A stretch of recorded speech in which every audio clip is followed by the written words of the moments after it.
સરકારી અધિકારી છું એટલે આ ફોટોસ લગાવ્યા છે એવું નથી.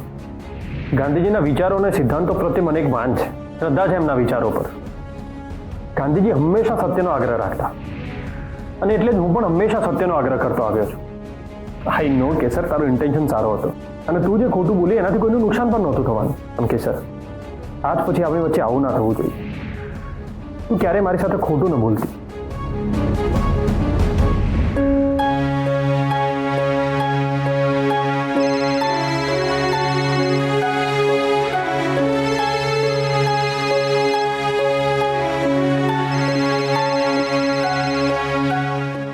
કેસર, મમ્મીને દીદીને બેલ મળી ગઈ છે. એ લોકો ઘરે આવી ગયા છે. અને દિવ્ય જીજુને? એમને ને ડેડીને બેલ નથી મળી. પણ આ તું ચિંતા નહીં કરતી. મોહિત ત્યાં જ છે, એ કંઈક ને કંઈક કરી લેશે. He's trying his level best. You don't worry, હા. અનુ દીદી કેમ છે? થોડી ગભરાઈ ગઈ હતી એટલે એનું બીપી વધી ગયું હતું. પણ હવે બીપી નોર્મલ છે. મેં હમણાં જ ચેક કર્યું. તું ચિંતા નહીં કરતી, હા. એણે દવા લીધી? લઈ લીધી છે અને દવા લઈને સૂઈ ગઈ છે. મમ્મી એની સાથે જ છે. લુક કેસુ, અમે બધા જ અહીંયા ઠીક છે. તું અમારી ચિંતા નહીં કરતી. મને એ કે તું કેમ છે? ત્યાં બધું બરાબર છે ને? એ શું, મને તારી બહુ ચિંતા થાય છે. પ્લીઝ મને કહે ને, તું ઠીક છે ને? દીદી, હું તને પછી ફોન કરું. હા કેસર, આપણે પછી વાત કરશું, પણ તું ઠીક છે ને? હું પછી ફોન કરું છું ને. કેસર જો, હલો.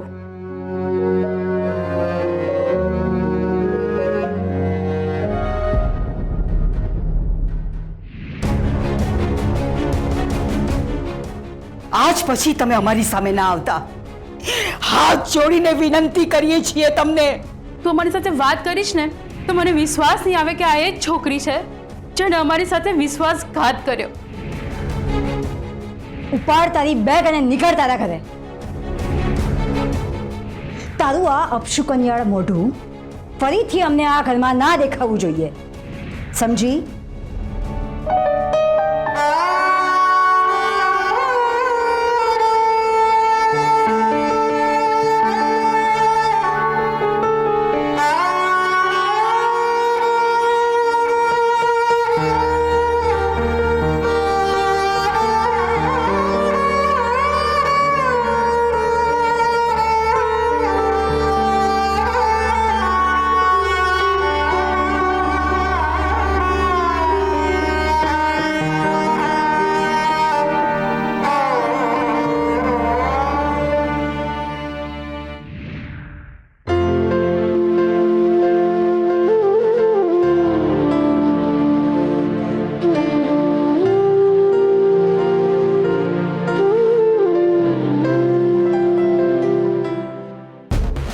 તું હજી ગઈ નથી?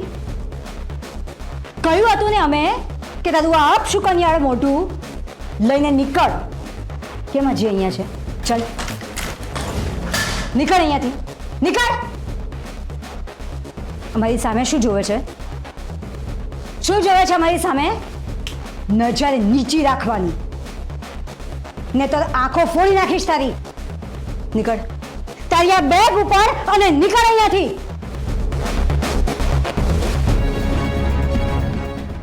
એક મિનિટ.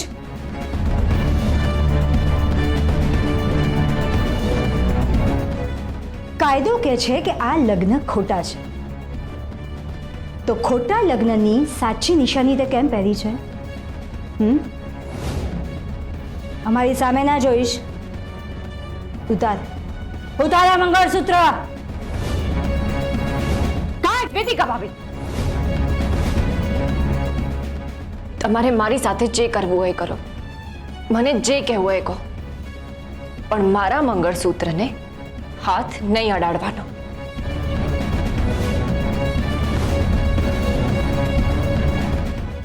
આટલું બધું અભિમાન શેનું છે? હા,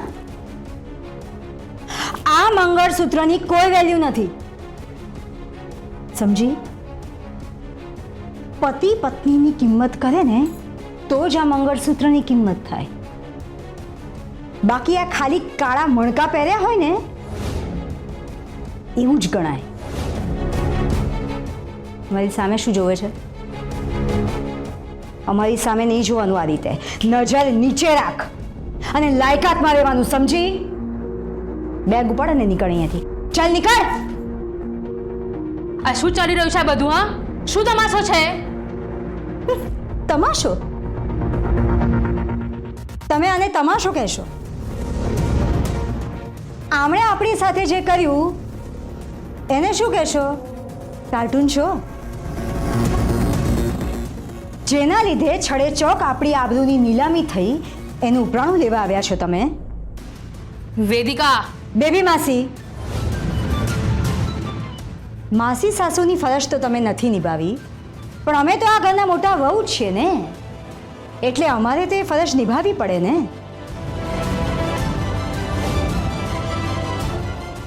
અહીંયા શું ઊભી છે?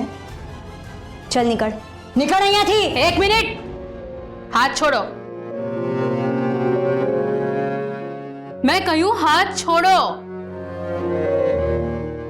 તમે તમારો સામાન લો અને રૂમમાં જાઓ. વાહ બેબી માસી વાહ. હજી એક ઘા પીઠ પાછળ થયો છે એ રૂઝાયો નથી, ત્યાં બીજા કેટલા ઘા સહન કરવાની તાકાત છે તમારામાં? અને તમે આમને રોકી રહ્યા છો? બેબી માસી, તમે આમને રોકીને શું સાબિત કરવા માંગો છો? કે તમારું મન મોટું છે કે પછી તમારું ચસકી ગયું છે? બેબી માસી, તમે એ વ્યક્તિને રોકી રહ્યા છો જે વ્યક્તિના લીધે આપણા પરિવારની આબરૂ પર ડાઘ લાગ્યો. એક મિનિટ, અમને હમણાં યાદ આવ્યું કે આ પરિવારની આબરૂ ઉપર ડાઘ લાગે કે ન લાગે એમાં તમને શું?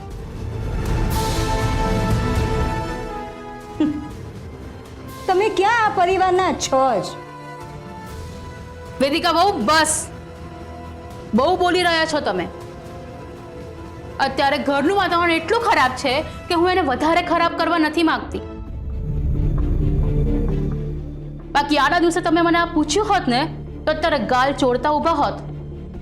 અને હું આ પરિવારની છું કે નહીં અને છું તો કોણ છું એ તમારે જાણવું હોય ને તો તમારા હસબન્ડને પૂછી જોજો. અને રહી વાત કે આમની, તો આમના હર્ષવર્ધન સાથે લગ્ન થયા છે. હા, એ વાત અલગ છે કે આ લગ્ન ગેરકાયદેસર કહેવાય, પણ આમનો સંબંધ હર્ષવર્ધન સાથે છે એટલે આમના વિષયનો નિર્ણય પણ હર્ષવર્ધન જ લેશે. એમાં તમારે વચ્ચે બોલવાની કોઈ જરૂર નથી. અને જો બોલવું જ હોય તો પછી સાંભળવાની પણ તૈયારી રાખજો. સમજ્યા?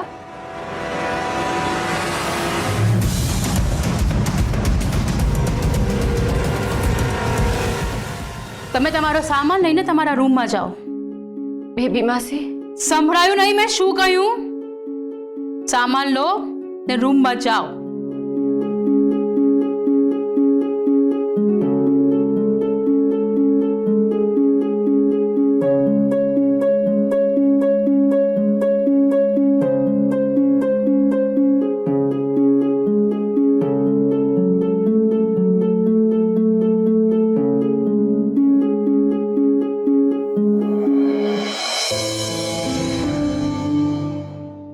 લગ્ન વખતે હું મજબૂર હતી.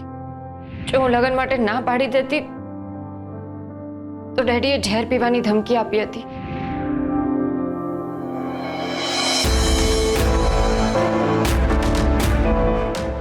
સર, આ લેટર ઉપર તમારી સહી જોઈતી. આ તમારો સસ્પેન્શન લેટર છે.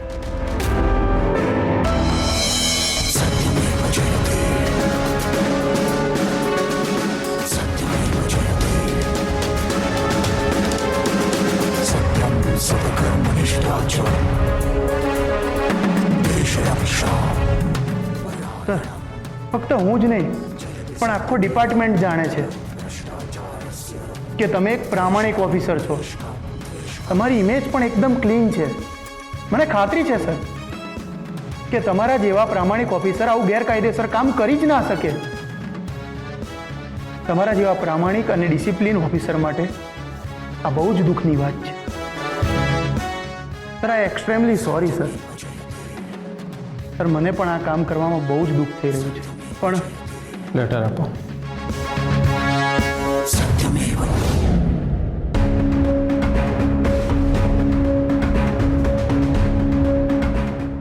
સર, આ મેટર બહુ મોટી થઈ ગઈ છે કે જાણી જોઈને મોટી કરી દેવામાં આવી છે એ વાતની ખબર જ નથી પડતી. તમારા વિરુદ્ધ ડિસિપ્લિનરી કમિટી બેસાડવામાં આવી છે. કેટલાક મહિલા સંગઠન, ખાસ કરીને Arunaben Rajyaguru, woman right activist, એમને તો આ વાતને ગૃહમંત્રી સુધી પહોંચાડી છે. Pen please.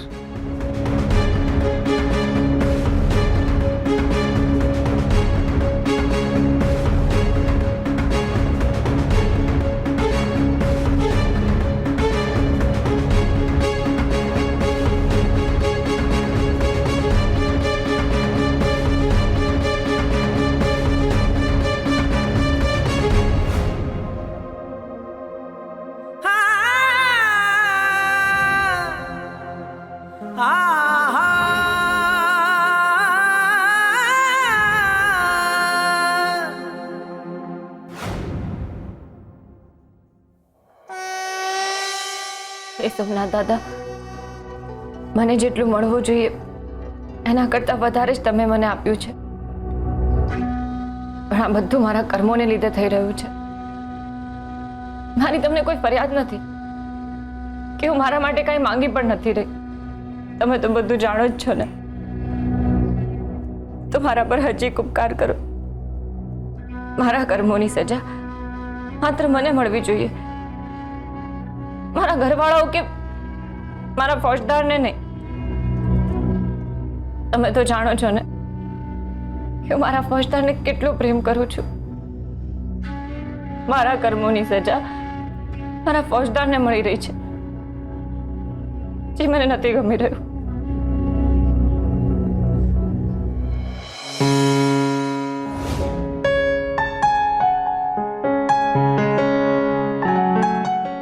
અમરબા, જય સોમનાથ. જય સોમનાથ. દશરથભાઈ, આજે અમારી કામ કરવાની કોઈ જ ઈચ્છા નથી. હું કોઈ કામ માટે નથી આવ્યો. તો આપને મળવા વિવાહ નિર્મળાબેન આવ્યા છે.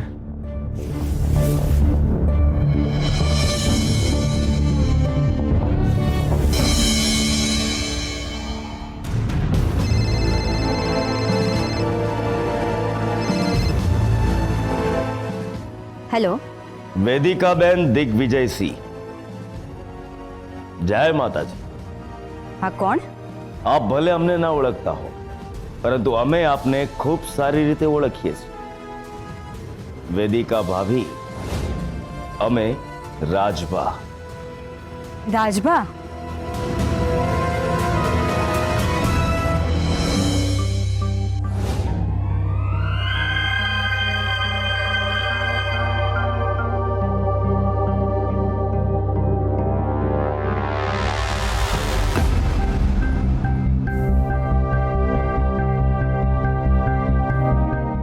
મમ્મી, કેસુ,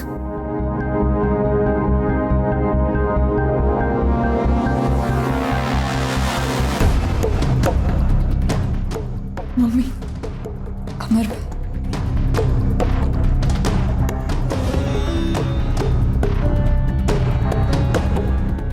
બેબી, અમે તમને કહ્યું હતું ને કે અમારે કોઈને મળવું નથી, અને અમને તો બિલકુલ નહીં. અમને કહો એમની દીકરીને મળવું હોય તો મળીને અહીંથી જતા રહે. અમારે મળવું નથી. અમરબા, અમારી ભૂલ થઈ ગઈ. અમે માફી માંગવાને લાયક નથી, પણ મારી કેસર નિર્દોષ છે. બધો અપરાધ અમારો છે, સોમનાથ દાદાના સમ. કેસરને માફ કરી દો, અમને માફ કરી દો. ઉઠો, ઉઠો, ઉઠો! તમે પોતે જ કહો છો કે માફી માંગવાને લાયક નથી, તો પછી માફી શું કામ માંગો છો? નિર્મળાબેન, તમે જેવા સીધા સાદા ને ભોળા દેખાવ છો, પણ તમે છો બિલકુલ તમારા પતિના જેવા જ. લાજ શરમ વગરના, નિર્દયી, પોતાના સ્વાર્થ ખાતર ગમે તે હદ વટાવી નાખનાર એકદમ સ્વાર્થી છો, સ્વાર્થી તમે. તમારી હિંમત કેવી રીતે થઈ અમારા ઘરમાં પગ મૂકવાની અને અમારા પગમાં પડી ખોટું નાટક કરી અને તમે એમ માનો છો કે અમે તમને માફ કરી દઈએ? તમને કઈ ભાન છે કે તમે લોકોએ અમારી સાથે શું કર્યું છે? અમારા ખાનદાનની 14 પેઢીની પ્રતિષ્ઠા, કેટલી? 14 પેઢીની પ્રતિષ્ઠા અને આબરૂ ધૂળમાં મેળવી દીધી છે. અમે જે ગુમાવ્યું છે ને એ તમારી 14 પેઢી તો શું 28 પેઢી પણ નહીં કમાઈ શકે.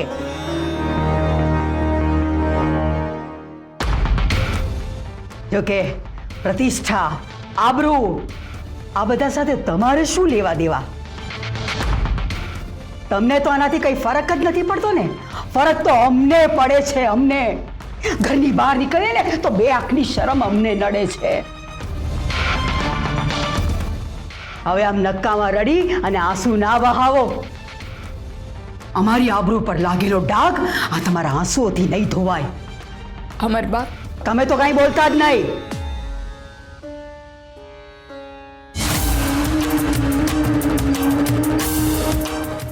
આ જે કંઈ પણ થઈ રહ્યું છે ને એના મૂળમાં તમે છો. તમે જો એ જ વખતે કહી દીધું હોત ને કે મને બીજો છોકરો પસંદ છે તો આ બધી પરિસ્થિતિ જ ઊભી ના થઈ હોત. પણ ના, એ વખતે તમે કાંઈ ના બોલ્યા, તો અત્યારે શું કામ મોઢું ખોલો છો? શરમ નથી આવતી તમને? એવા બાપ, એવી દીકરીઓ.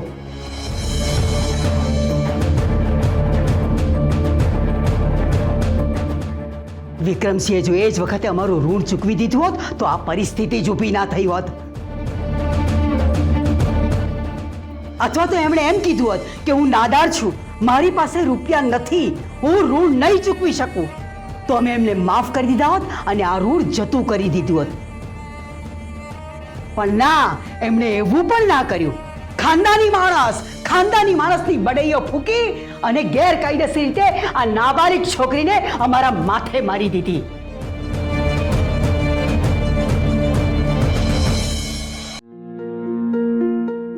ત્યારે પણ જો એમણે સાચું કહી દીધું હોત ને કે અમારી દીકરી 18 વર્ષની નથી થઈ તો અમે 6 મહિના એના માટે રાહ પણ જોઈ હોત. પણ ના, તમે તમારી રીતે ખોટું કરતા જ ગયા. કોની સાથે? અમારા જેવા સત્યનિષ્ઠ અને કાયદાનું પાલન કરનાર લોકો સાથે. ખોટું કરનાર અને છેતરનારની આદત મર્યા પછી જ છૂટે છે. તમારા બાપ એમાંના એક છે. તમારા બાપુને પણ એવી જ આદત છે અને એનો વારસો સંભાળે છે તમારી આ બંને દીકરીઓ.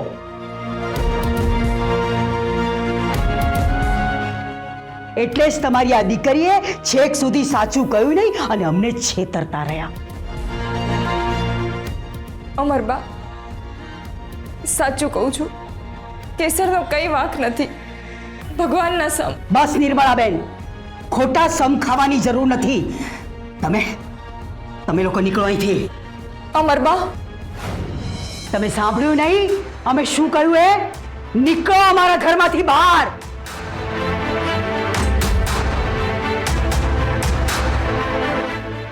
હા, આ તમારી દીકરીને પણ અમે ઘરમાંથી બહાર કાઢી મૂકી હોત, પણ એમને આ ઘરની વહુ બનવાનું માન મળ્યું છે.